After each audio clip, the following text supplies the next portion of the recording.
Boa noite. Boa noite. Secretário da Segurança Pública reconhece que a PM falhou no quebra-quebra de ontem. E o governador ordena que a PM volte a acompanhar os próximos protestos. PSB de Eduardo Campos vai indicar o vice na chapa tucana de Geraldo Alckmin. Prefeitura quer escalonar a saída do expediente para evitar engarrafamentos antes dos Jogos da Copa. Dentro de campo, a Costa Rica derrota a Itália no Grupo da Morte e carimba o passaporte para as oitavas. E uma chuva de gols em Salvador, a França goleia a Suíça por 5-2 na maior goleada do Mundial.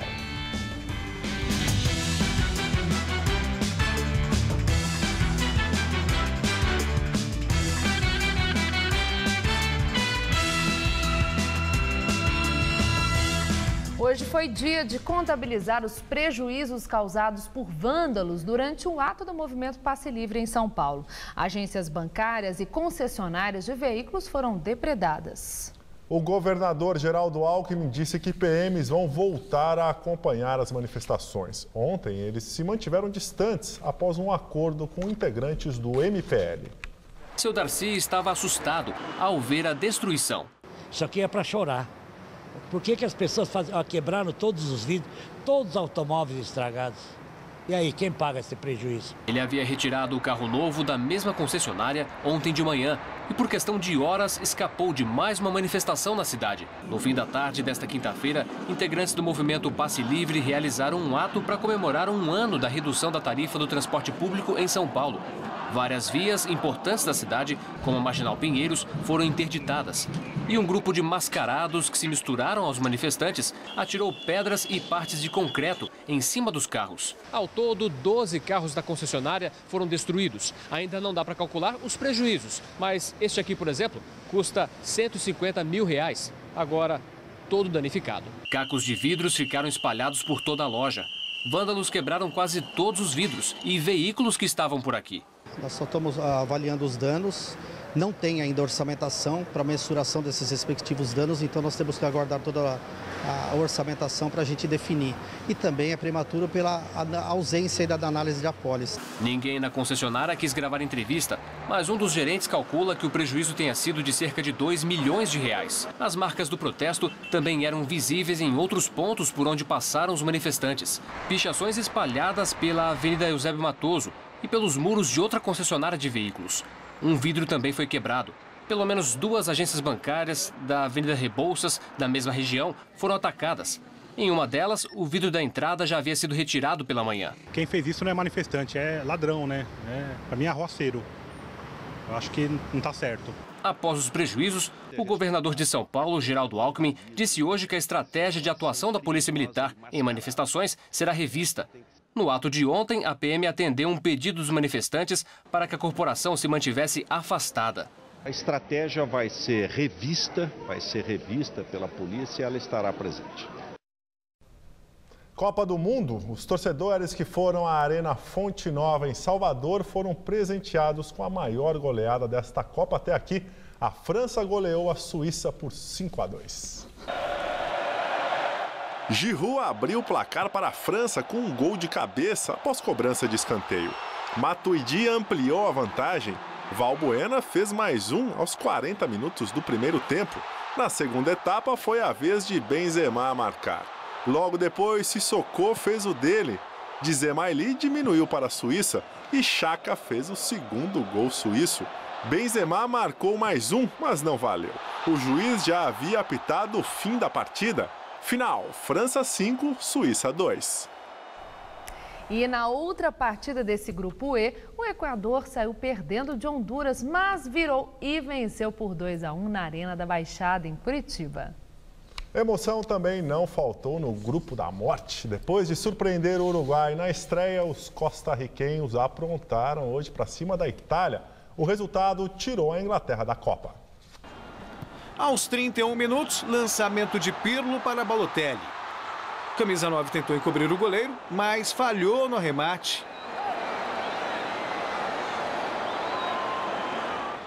Aos 35 minutos, resposta da Costa Rica. Bolanhos arriscou de longe e exigiu boa defesa de Buffon. E a arbitragem, mais uma vez, vai ser muito discutida graças a esse lance de Kellyn Campbell. O árbitro Henrique Osses não viu o pênalti na jogada, para desespero do atacante costarriquenho. Mas aos 43 minutos não teve jeito.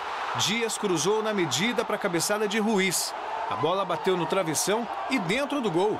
1-0 para Costa Rica. Pirlo era o jogador mais perigoso da Itália e quase deixou tudo igual nessa bela cobrança de falta. Mais uma vez, Keylor Navas frustrou a torcida da Azurra.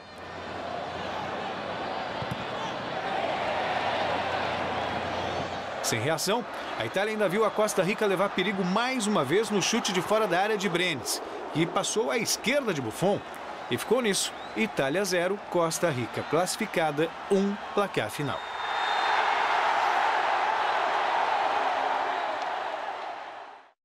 E na capital da Costa Rica, os torcedores não economizaram na comemoração por esta surpreendente vitória.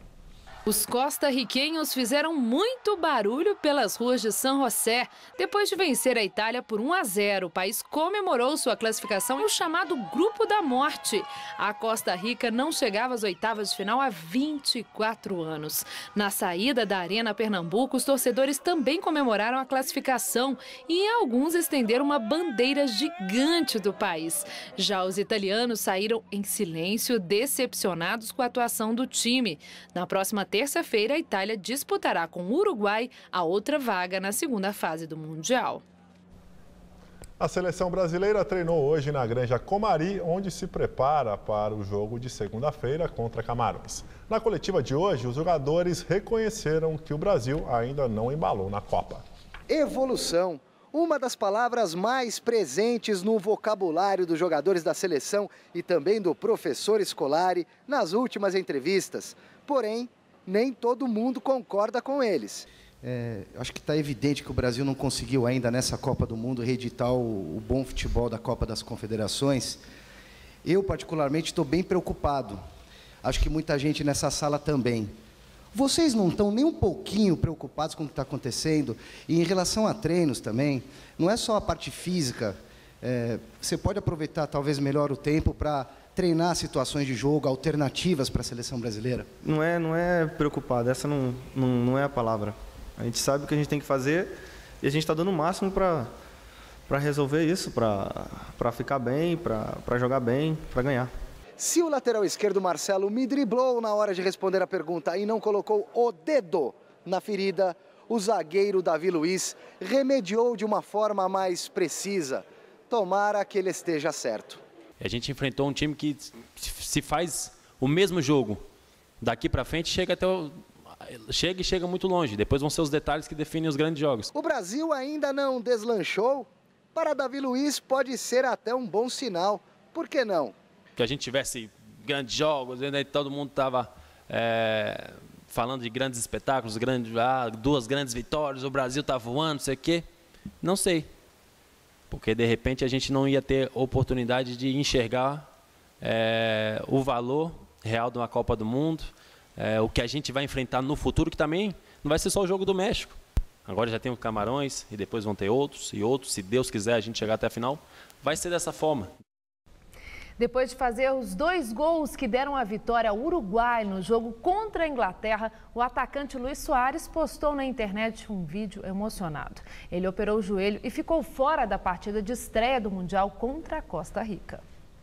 Hola a todos, bueno, estoy en un momento que la verdad que es increíble después de haber ganado este partido y le quiero agradecer a mi mujer, a mis 2 hijos, eso es lo más lindo que tengo en este mundo, a Walter Ferreira, que si no fuera por ello yo no estaba acá y bueno, perdonen lo emocionado, pero soñé con este momento único y más de darle una alegría a todo Uruguay. Un fuerte abrazo y arriba Uruguay.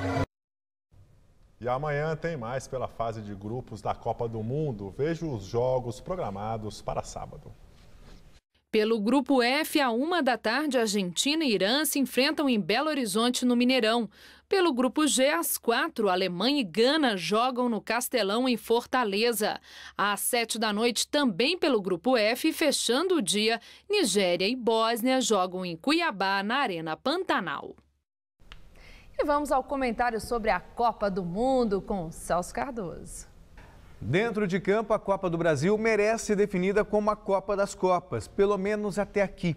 Há muito tempo não víamos no Mundial tantos gols, tão belos jogos. Exceção a Nigéria, Irã, Grécia e Japão, só tivemos jogaços. A Bahia de Todos os Santos se tornou a Bahia de todos os gols. Lá aconteceram as goleadas deste Mundial. Os espantosos 5-1 da Holanda sobre a Espanha, os 4-0 da Alemanha sobre Portugal e os 5-2 de hoje da França sobre a Suíça. E poderiam ser 6, não fosse o gol de Benzema ter acontecido depois do apito final do árbitro. Agora, há de se destacar a façanha da Costa Rica. Quem apostaria que ela estaria classificada após 2 rodadas apenas num grupo com os campeões Itália, Uruguai e Inglaterra? Ninguém, nem o mais fanático costarriquenho, mas aconteceu. Despachou os ingleses e fez com que uruguaios e italianos se matem por uma vaga na rodada final. E pensar que ainda tem muita Copa pela frente. Quiçá novas surpresas, que seja de muitos belos jogos ainda. A Prefeitura de São Paulo negocia alternativas para evitar um novo caos no trânsito na próxima segunda-feira, dia de jogo no Itaquerão e última partida da Seleção Brasileira na fase de grupos. Foram várias reuniões ao longo do dia com representantes do comércio, da construção civil e dos bancos. A ideia é que os empresários organizem a saída dos funcionários de forma escalonada entre 1 e 3 da tarde, já que o jogo começa às 5. Com a Federação dos Bancos, ficou acertado que as agências vão funcionar das 8h30 da manhã até o 12h30. Para amenizar o efeito no trânsito, a Prefeitura queria decretar feriado na segunda-feira, mas a ideia foi barrada pelos vereadores. Então, num plano B, ficou decidido que o rodízio será estendido e vai valer o dia todo. No caso, para os carros com final 1 e 2, vale das 7 da manhã até as 8 da noite. O funcionamento das faixas de ônibus também foi estendido e elas vão funcionar o dia inteiro. Bem, no último jogo do Brasil, na terça-feira, as empresas liberaram os funcionários quase que ao mesmo tempo e o trânsito travou em São Paulo. Às 3 da tarde, 1 hora antes do início do jogo, eram 302 quilômetros de filas. Nos Estados Unidos, um homem atira em 3 pessoas na saída de um show. Até o momento, ninguém foi preso. O ataque aconteceu no estado do Colorado, na região central dos Estados Unidos. Um homem armado com um rifle atirou em 3 pessoas que estavam dentro de um carro no estacionamento da casa de shows. As vítimas foram socorridas por um policial e passam bem. Todos os carros foram revistados na saída, mas não foi possível identificar o atirador. Enchentes na Bulgária deixam pelo menos 11 mortos. A cidade de Varna, no nordeste do país, permanece alagada. Ontem à noite, uma tempestade atingiu as cidades da costa do Mar Negro. Em alguns pontos, a água chegou a 2 metros de altura, causando pânico nos moradores. A força da água revirou carros e derrubou árvores. Entre ontem e hoje, choveu o esperado para todo o mês e novas tempestades são esperadas nessa região do país. Apesar dos últimos dias bastante frios na capital, o inverno começa oficialmente neste sábado, às 7h51 da manhã. Vamos ver em detalhes a previsão para o Brasil e o estado de São Paulo com Luciana Magalhães.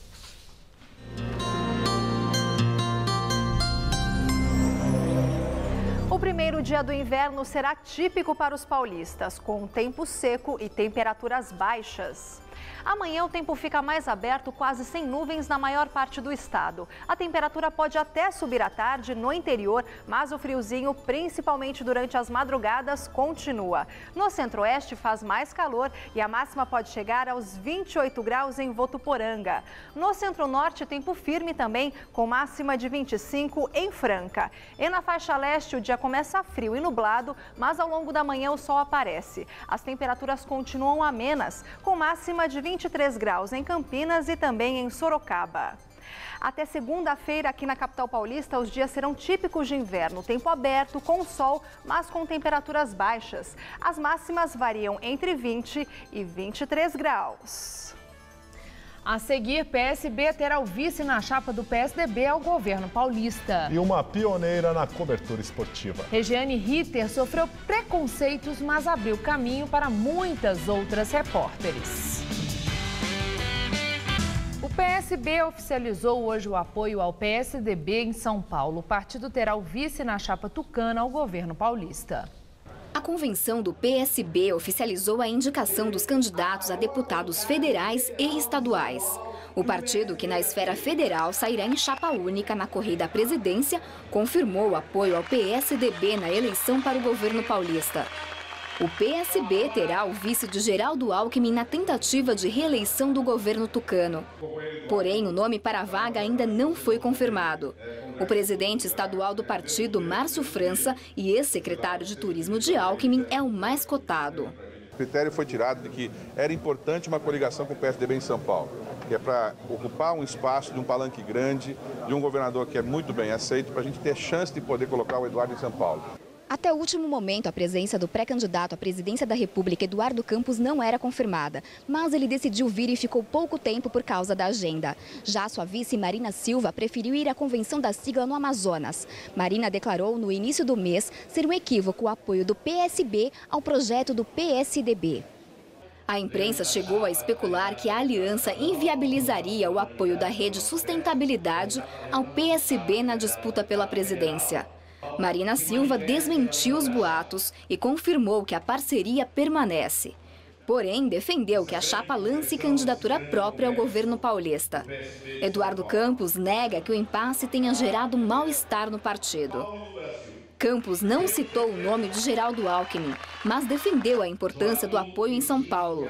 No âmbito nacional, voltou a fazer críticas ao governo federal. Porque o governo federal coloca para a educação de todos os municípios e estados no Brasil inteiro, metade do dinheiro que colocou nas empresas privadas de distribuição de energia pelos erros cometidos pelo próprio governo. Que prioridade é essa? O povo brasileiro já tomou uma decisão, que é tirar o governo que aí está. Essa decisão está tomada. O governador Geraldo Alckmin não compareceu ao evento e mandou um representante. A decisão de ter o PSB como vice praticamente afasta o ex-prefeito Gilberto Kassab da coligação com o PSDB, já que ele também era cotado para a vaga de vice. A possibilidade de trazermos o prefeito, o PSD, em São Paulo seria de enorme importância, então nós vamos prosseguir nas conversações com o prefeito na linha de compor a chapa majoritária conosco. E agora vamos ao comentário de política com Bob Fernandes. Ato do movimento Passe Livre em São Paulo. Cerca de 50 mascarados invadem 2 concessionárias, arrebentam carros importados. Prejuízo estimado em 2 milhões. Quebram vidraças de bancos e atacam o carro da TV Gazeta. Não se viu a polícia militar. A PM diz que 500 PMs não agiram porque havia acordo com o Passe Livre. O movimento diz que a quebradeira não se deu durante o ato de alguns milhares de manifestantes. Esse ato e suas consequências explicam por que justíssimos e necessários protestos perderam a força. Um mascarado num ato pode ser qualquer coisa. Pode ser alguém imbuído de lindos ideais, pode ser um ingênuo e podem ser apenas bandidos, têm agido como tal. Isso não ajuda em nada a luta por avanços sociais. Ao contrário, assusta amplos setores que temem a própria sombra. Atos como esse expõem, ao mesmo tempo, a falência do sistema de segurança em São Paulo e no Brasil. As PMs são uma excrescência. Foram servis às ditaduras do século XX, treinadas para defender o Estado e o patrimônio, e não para atender aos cidadãos. Brasil afora, o topo da corporação é uma casta. As bases são mal formadas, mal pagas e costumam abrigar de tudo, inclusive grupos de extermínio e foras da lei. Governadores são reféns das PMs. O país segue sem uma política de segurança prevista pela Constituinte de 88. Por isso, a PM paulista atua assim. Ora age com brutalidade e espanca, ora, diante das críticas, faz a linha magoei e só assiste. Também, por tudo isso, 50 mil homicídios no país a cada ano, 1.300.000 assassinados em 3 décadas.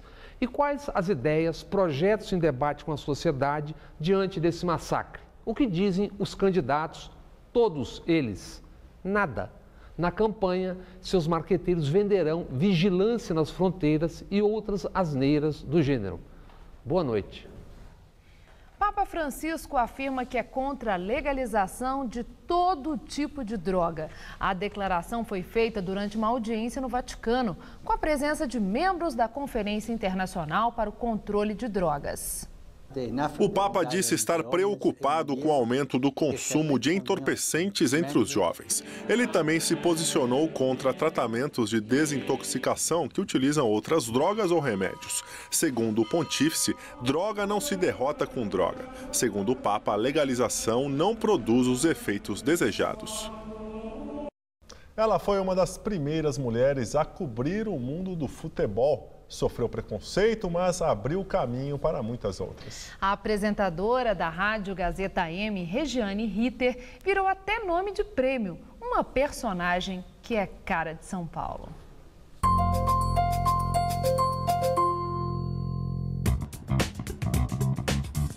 Ela é a cara de São Paulo porque São Paulo é a cara dela. É uma terra louca, muito louca. E eu não me considero uma pessoa normal, eu não saberia viver em outro lugar. Eu olhava para essa cidade, eu olhava para os prédios, que à época não eram tantos, né? Eu olhava e dizia, esta é a minha cidade. E ela sabe que eu sou dela também. E é aqui que eu vou vencer. Regiane Ritter chegou ainda menina do interior, mas não se intimidou com a metrópole. Brigou pelo seu espaço. O início da carreira foi como atriz. Nos anos 80 foi convidada para apresentar um programa de variedades na Rádio Gazeta. Mas um outro convite na emissora mudaria sua vida para sempre. Regiane passou a cobrir a área de esportes, uma das primeiras mulheres em campo. Eu sempre digo, eu não sou a primeira. Outras trabalharam antes de mim. Por que acham que eu sou a primeira? Porque as que trabalharam antes de mim, elas ficavam 6 meses, 1 ano, paravam. E eu fiquei. Abrir a porta foi muito difícil. Mantê-la aberta foi mais difícil ainda. E aí que no meio da nossa entrevista, um colega cinegrafista de outra emissora reconheceu a Regiane e parou para conversar. E também está perguntando para ela sobre a carreira, sobre a televisão. É realmente uma personalidade do nosso jornalismo. Ela me lembra a minha infância. Não chora, não chora. Regiane também trabalhou na TV Gazeta. Sua presença em campo sempre chamou a atenção da mídia. Aqui uma foto que mostra como é que era cobrir futebol em 95, acho. Essa foi em 95, foi em Ribeirão Preto. Um jogo do Palmeiras em Ribeirão Preto, eu era setorista do Palmeiras à época. A gente ia para o vestiário e entrevistava debaixo do chuveiro, como estão aqui agora. Nosso editor cortou bem onde ele pôde, né, para provar que os jogadores estavam nus. Fiz grandes amigos, o preconceito vinha mais dos colegas. Entre indas e vindas, já são 25 anos de trabalho na Fundação Casper Libero. O reconhecimento pela trajetória veio em 2010. A Associação dos Cronistas Esportivos do Estado de São Paulo criou um troféu que leva o nome dela. Regiane continua no ar diariamente na Rádio Gazeta AM, das 11 da manhã às 2 da tarde, com notícias do esporte e do mundo, ao lado de estudantes da Faculdade Casper Libero. Bom dia, Leonardo Miazzo, Renata Câmara, Alexandre Pimentel. Bom dia, você ligadinho na Rádio Gazeta. 51 anos de carreira, a emoção é a mesma todos os dias. O nervosismo, a ansiedade, parece que a gente vai voar, parece que a gente levita. Nosso trabalho é isso, é muito cheio de paixão, tem muita paixão. Nunca vai ser uma coisa mecânica. Se um dia se transformar numa coisa mecânica, eu agradeço a todo mundo e puxo o carro. Eu vou plantar alface e criar galinha.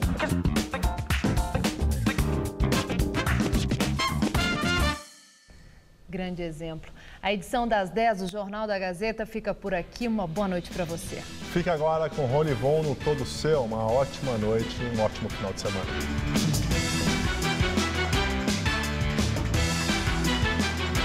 Faça uma viagem musical e histórica em Beatles o Especial. Estreia daqui a pouco, 11h30 da noite. Assista agora Todo Seu e logo após, Beatles o Especial.